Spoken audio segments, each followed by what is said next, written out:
It's baffled scholars for 2 millennia. It is a puzzle made of multi-dimensional elements, an enigma with roots that reach back to the dawning of time, perhaps before. Daniel explained part of it. Ezekiel and Isaiah had glimpses into it. John saw it all for the time of the end.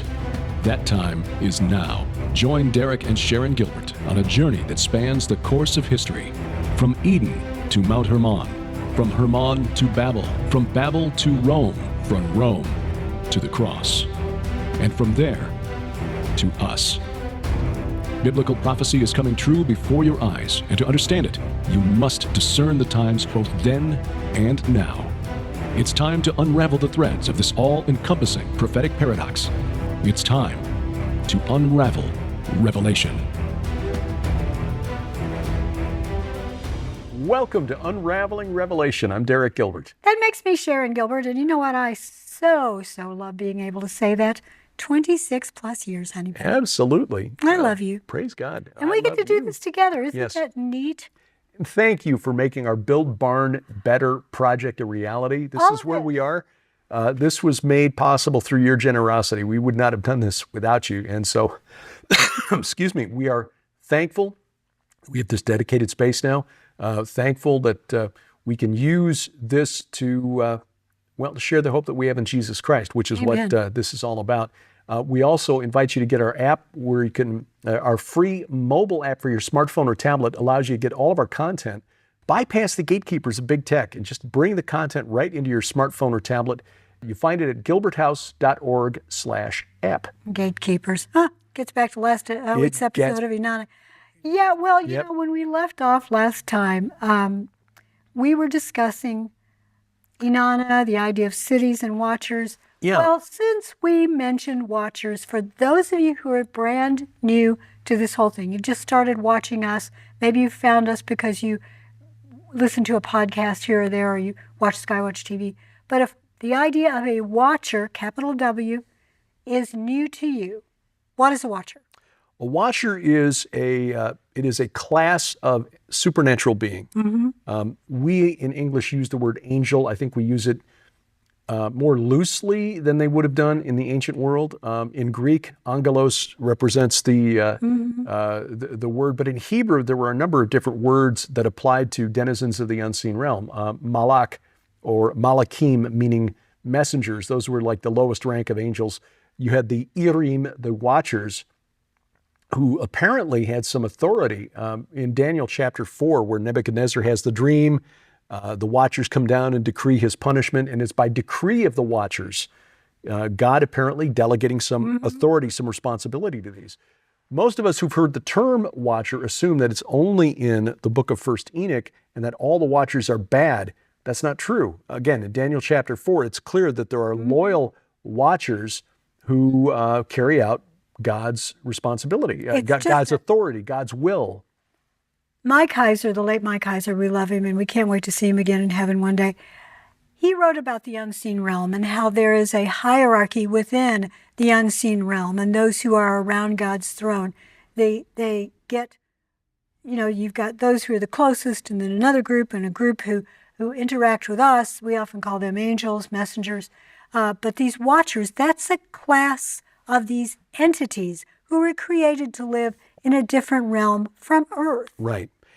And it was clear, or it is clear when you read the writings of the early church fathers, that they were familiar with the book of 1st Enoch, which was the oldest sections of which were written down in the form that we have them now in about the 4th century BC. So by about 300 BC, you had the first 36 chapters, which is called the Book of Watchers, which describes their rebellion, their sin on Mount Hermon, this group of rebellious watchers who rejected God's authority and corrupted humanity, both physically by commingling with human women, but also through forbidden knowledge, things that we weren't supposed to know. Some people ask, why would they do that? Why would they leave what had to have been a beautiful way of life and go? First of all, did they have free will? And if they did have free will, why use it to be a rebel and go commingle with humans? And what was the plan there? Yeah. I think, and this is just speculation, and this was part of the thesis in my book, The Second Coming of Saturn, which has been out for a couple of years now, that the entity that we refer to as Lucifer, that's not really his name, that's a transliteration of the original Hebrew, Halel ben Shachar, that this entity, Lucifer, is not Satan. Satan is still wandering around loose, like a lion seeking whom he may devour, roaring. Yeah. Whereas the entity in Isaiah 14 and Ezekiel 28, who's cast off the mountain of God, he's thrown down to Sheol. When you read carefully the Old Testament, Satan is never connected with the underworld, never connected with Hades, Sheol, the realm of the dead. That is, to this day, the Jews do not associate Satan with that concept that we Christians have. I think it's the entity called Shemihazah in 1 Enoch, the one who led the rebellion. And when you read Ezekiel 28, you see that this entity was perfect until iniquity was found in him. He's covered with all these precious stones. And in the older Septuagint translation of the Old Testament, you see that those stones are the same ones that are in the ephod worn by the high priest. So it's possible that this entity was the high priest in Eden, and suddenly humanity is created, and God says, okay, now go forth, be fruitful and multiply, take dominion of the earth. Like, wait a minute. We don't get to do that. Yeah. So I think this was perhaps jealousy, I think pride, so. arrogance, and perhaps, and this is something that we discussed speculatively with our friend L.A. Marzulli, that perhaps Satan, the accuser, whispering in the ear of Shemihazah, the actual Lucifer, saying, if you go down there and do this, you'll create an army of superhuman entities. They'll have the strength of, the spirit realm, but they'll be in the natural realm, and they can take the earth away from these humans. And then knowing that these entities would then be punished, which according to 1 Enoch and according to Peter and Jude, 2 Peter 2 verse 4, Jude verses 7 and 8, or 6 and 7, I think, they are in chains in darkness until the final judgment. Yes, and it's clear from Peter and Jude in their epistles that the sin that they committed was a sexual sin, and that's only found in Genesis chapter 6. So I think when you tie all this together, you've got this group that thought somehow they could take Earth away from humanity. Why did they do it? Pride, anger. Why would you give this beautiful planet to these monkeys? That's how they would say it. That's how they would say it. And perhaps Satan encouraging them in this, knowing that he would get rivals for his ultimate kingdom out of the way, or what he wanted to be his kingdom. I mean, we know from Jesus that by the time in the New Testament, Satan has a kingdom. It's clear in Revelation that Satan is the leader of the end times rebellion, while this entity, the leader of the Watchers who rebelled on Mount Hermon, is in the bottomless pit in Tartarus. Exactly. Two things. One is that when those fallen entities refer to us as monkeys, I think that's we've never actually seen them say that. Right. That's actually from a movie called Prophecy. And I've seen other films where the fallen realm or the fallen angels, call us just monkeys. And that's because the idea of evolution is so pervasive throughout the world, through many generations now, and it is just an evil concept. I say this as a biologist. It says man has nothing about him that is unique. We are simply a process of time acting upon cell formation. That is it. Genetic diversity. That is it. Well, that's a lie. We are very special. We were designed to rule, to take dominion. That means to rule over planet Earth. That meant Adam was a king, which implies Adam had a throne. Now, I think, and this goes to our good friend Timothy Alberino, and I think he's right on this.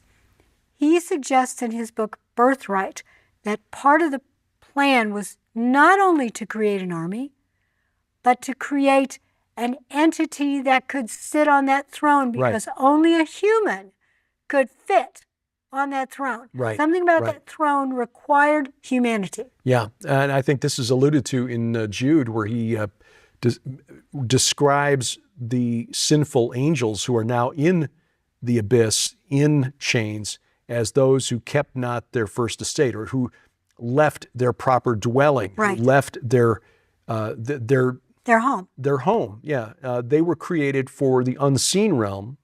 We were created for the natural realm. And so to control this, to take dominion of this place, you had to be human. The irony here, of course, is that by creating these hybrid creatures to try to create a king, they could only create one that was 50% divine, 50% human. Jesus, when he manifested among us, he was 100% human and 100% divine. That is why, and I know that there are some who teach he wasn't 100% of both. He couldn't have been. He had to be. Right. And he was. He was 100% human and yet 100% divine. Only the Creator God could pull that one off. Exactly. Now, coming back to the idea of Babel and Babylon. And Rome. And Rome and all of that. And I wrote this quite a bit about Babel and the reason for the Tower of Babel and what Babel meant in the end times. There are quite a few prophecies of the destruction of Babylon in the Old Testament. Isaiah 14, in fact, not only is a recounting of what happened to this rebel in Eden, but it's also a prophecy of the destruction of Babylon. But in the Old Testament, Babylon, the word translated Babylon, is the same word that is used for Babel. It is Bab-el in the Old Testament. In the Hebrew, it is not Babylon. There's no distinction. You have to look at the context. So which means God gate. It means, yes, God gate. This is, let's see here, Isaiah 14, beginning at verse 22. Yes, I will cut off from Babylon name and remnant, or Bab-el, name and remnant, and I will make it a possession of the hedgehog. That word is not... These aren't little cute little hedgehogs. These are spirit beings. Spirit beings, but it could also mean porcupine or owl. It's archaic Greek, Hebrew rather. They don't really know what it means. I think these are spirit beings. I'll make it a possession of the hedgehog and pools of water, and it will sweep it with the broom of destruction. That word, Hashmed, declares Yahweh of hosts.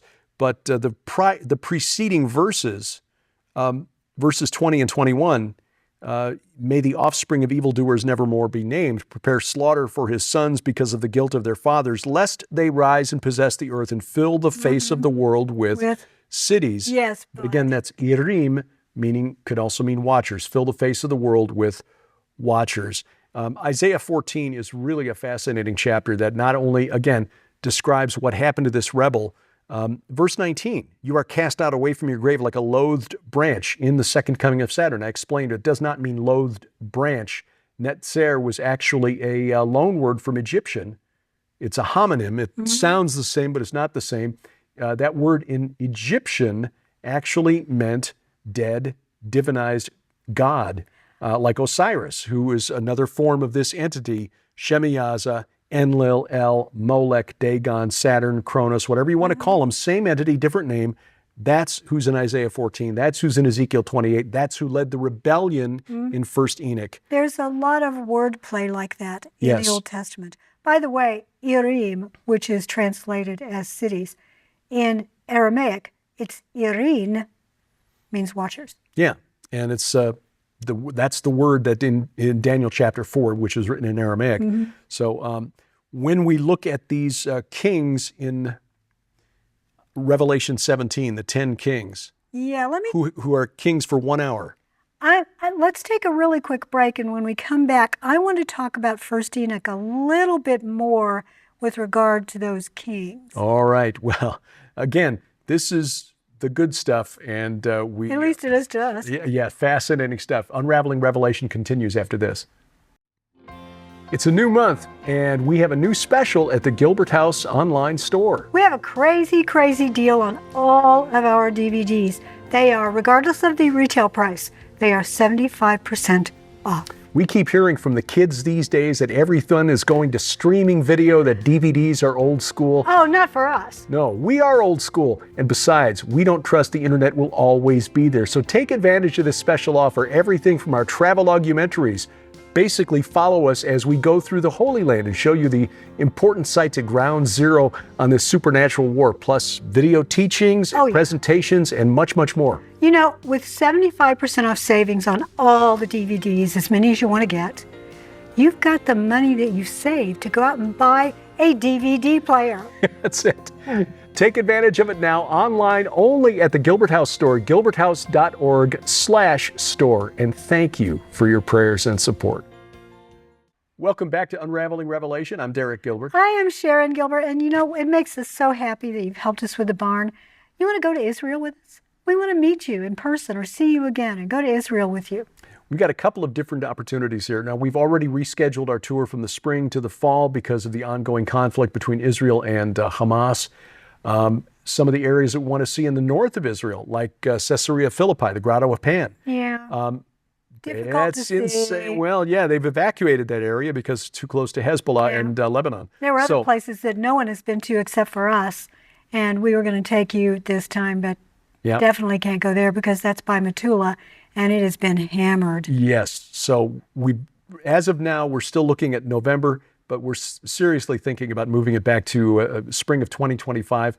Gilbertsinisrael.com will have that latest information there. But also, we've been approached by Lipkin Tours about a support tour for Israel. Basically, going to Israel to see, a Friends of Israel sort of thing, visiting areas in the south that were part of the initial attack on October 7th, to see with your own eyes what destruction was wrought by Hamas. Visiting the area in Tel Aviv, where the hostages are still being remembered, and other places. Safe to visit. It is still safe to travel. The airport at Tel Aviv is open. Of course, security will be uppermost in the minds of those. This will help in a couple of ways. Number one, it helps get information out by providing witnesses, because we've learned nothing since Donald Trump emerged as a political powerhouse here in the United States. The media tells us what they want us to think. Right. And what news comes from Israel here in the West is not necessarily what's on the ground in Israel. So you can see with your own eyes. If you're interested in that, please let us know. I'll put our email addresses up here. This would be a late spring, perhaps early summer tour. We're still working on details with Lipkin Tours. It would be about a 1-week tour, lower cost than the typical tour where we go for 2 weeks plus a 3-day extension to Jordan. This would be a 7-day, 6-night, or 7-night, 6-day. We'll give you more information on it. If you send us an email, we'll let you know. Absolutely. And again, all the information always at gilbertsinisrael.com. And we'll put that stuff there as too. Yep. So yes, indeed. So the book of 1st Enoch is more than just the downfall of these watchers. It actually names the leaders. Names the leaders. Shemihazah is the one who was named as the leader. The king of kings. Right. And this the king of those kings. And this is why I equate him with the king of the bottomless, or the angel of the bottomless pit, the king of those who are currently locked up in Tartarus, the sons of God from Genesis chapter 6. But another one who is very prominently named is Azazel or Azazel, who is, it's almost like there are two leaders, whereas the chief over all of them is Shemihazah, but Azazel is responsible for the forbidden knowledge that was taught, taught men to make swords of iron and weapons and shields and breastplates and every instrument of war.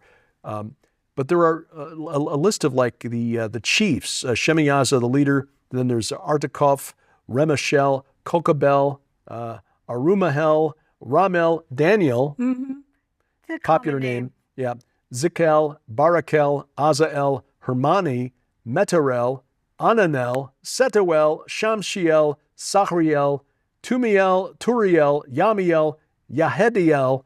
Those are the 20 who are named as a leader. But there are others who are named in another chapter. That's from 1st Enoch chapter 6, by the way. But chapter 69, thereabouts, there's another list of 18, and some of the names are the same, some are not. So my question to you, the reason I bring this up is the fact that we're given those names in 1st Enoch. There are indications in the New Testament and in the Old that 1st Enoch could be important literature to read to help give context. So if as long ago as the 3rd or 4th century BC, these names were written down, then they'd been known for a long time. common knowledge sort of amongst scholars, these 20 leaders, plus the big leader, the 21st one, are they related to the idea of 10 kings that don't have a kingdom yet? That's a really good Because they question. don't have kingdoms in Tartarus. Yeah, that is a really good question, and I don't know the answer to that, to Is be it honest. possible there's sort of an elimination round that they have to go through? You know, you start out with 20, and then you get, and maybe Shemihazah's got to buy. I think he's actually making the judgments. But just watching what's going on in the world right now, when we see mankind at war, I think it often is the result not just of mankind's foolish free will choices, but of spiritual influence. It's an echo of what goes on in the spirit realm. I think there's war in the spirit realm. We see war in the heavenlies. Oh, I agree. And we've used this example before, that the fallen realm may all be allies with one another in wanting to overthrow the order established by Yahweh, but they're competing with each other for control. You know, they think that somehow they'll get God knocked off his throne, and then they're competing with each other to see who will be the one who takes his place. Just like human politics. We all hate the guy in the White House or whatever, but we're fighting with each other to see who'll be the next one to take his place. It's interesting that Azazel taught mankind to work with metal. And in fact, strangely enough, Cain's name refers to being a smith or smithy. So this idea of metallurgy is a very old one. Yeah. But that these watchers, this Azazel, taught mankind to make weapons of war. Right. So that meant that they knew how to make weapons of war. They knew how to work with the natural elements on Earth.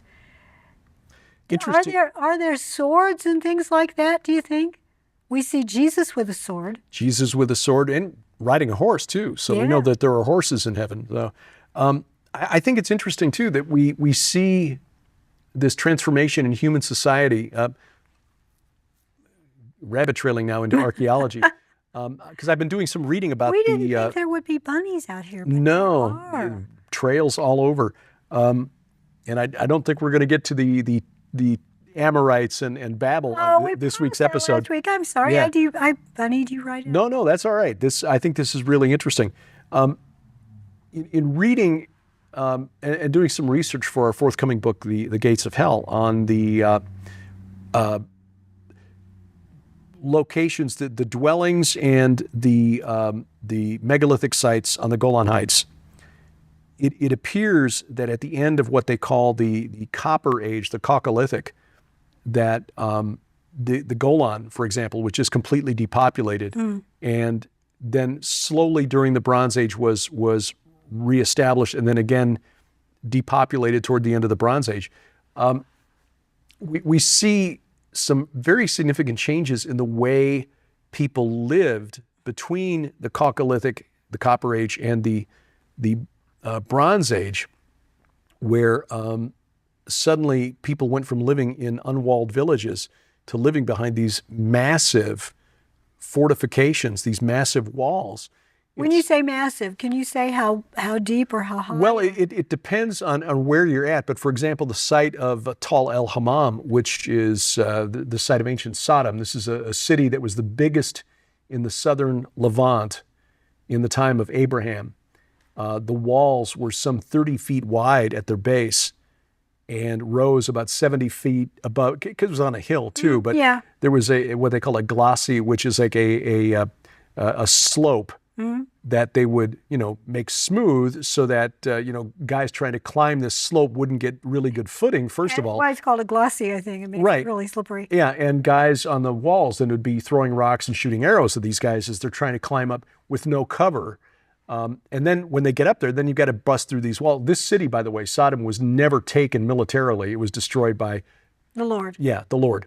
But this is the case all throughout the Levant, that suddenly at the beginning of the Bronze Age, you had all of these sites that had been unwalled villages up to that point, suddenly with massive walls and fortifications around them, because suddenly they've come up with a stiffer metal. Copper, useful metal, but not really good for making stuff, Very soft, yeah. is very soft. So when you got bronze, you suddenly got a metal that's hard enough to make swords, spears, not as good as iron, of course, but I think it's interesting that this was one of the key things for which Azazel was condemned, was teaching the art of metalworking and the transformation from the Stone Age to the Copper Age, which was the beginning of it. Oh, we've discovered how we can work with metal. And then, of course, humanity always using military needs to drive technological advancement and development, invention, figured out how to make bronze, and then from there how to make iron, because it made for better weapons. And in First Enoch chapter 9, beginning at verse 6, you see what Azazel has done, who has taught all iniquity on the earth, and has revealed the eternal mysteries that are into heaven, which the sons of men were striving to learn. Shemihazah gets a quick mention. What Shemihazah has done, to whom you gave authority to rule over them who are with him, they have gone into the daughters of the men of the earth and have lain with them and defiled themselves. So you've got essentially two leaders of this rebellion, Shemihazah, who led the corruption of the human genome, and Azazel, who taught us all this stuff we were not supposed to know. That was the first Human Genome Project, wasn't it? It sort of was. It sort of was.